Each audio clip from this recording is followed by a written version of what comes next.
ce secteur-là, hein, avec le Pandem Wolf, qui a été très primé au niveau game development dans la région et internationalement. On a un partenariat qu'on a déjà signé.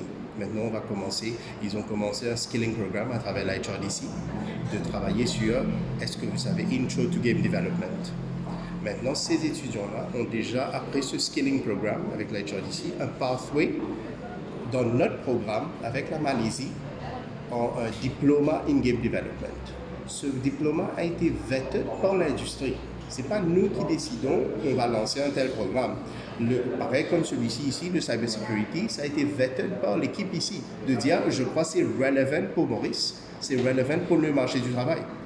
Alors, pareil, avec Game Development, je crois, ça a des options pas simplement locales, mais internationales. Et c'est un bon mélange avec le Interactive et Digital Media qu'on fait déjà, où il y a beaucoup de prospects d'entrepreneurship. Vous savez, ce n'est pas simplement de dire que je vais travailler pour une compagnie. Il y a tellement d'options de pouvoir avoir des compétences très spécifiques sur 3D, sur des gamification programs. Ça, c'est une chose cutting edge aujourd'hui. Alors, de pouvoir travailler dessus et de dire, ça n'existe pas, le marché n'est pas déjà macho, je vais lancer ma propre boîte. Alors, ça donne très bien à des opportunités de entrepreneurship. À travers le fil de tourisme, on a des nouveaux cours sommelier, butler, training, on commence golf development, en ce moment golf, parce qu'il y a tellement de terrains de golf qui commencent avec les institutions, avec les hôtels, etc. Et vous savez, même avec le tourisme qui passe à travers un moment difficile aujourd'hui, il faut diversifier. Le gouvernement en a parlé, le secteur privé a parlé beaucoup de ça. Alors, les golf courses, de invite people for certain tournaments, etc. Il y a tellement d'options. Nous, on veut développer les compétences des personnes pour pouvoir faire ça. Alors, il y a bien sûr les étudiants.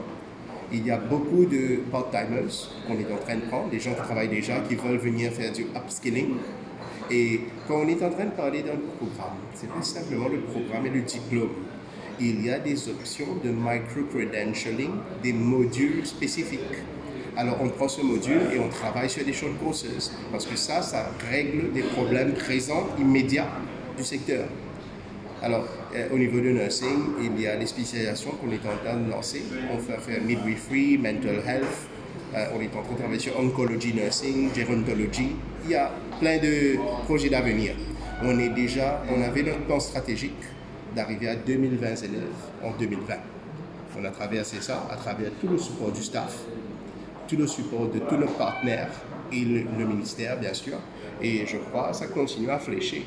Les étudiants aujourd'hui, même les parents, on voit beaucoup d'engouement pour ces formations, ces qualifications de formation technique niveau supérieur.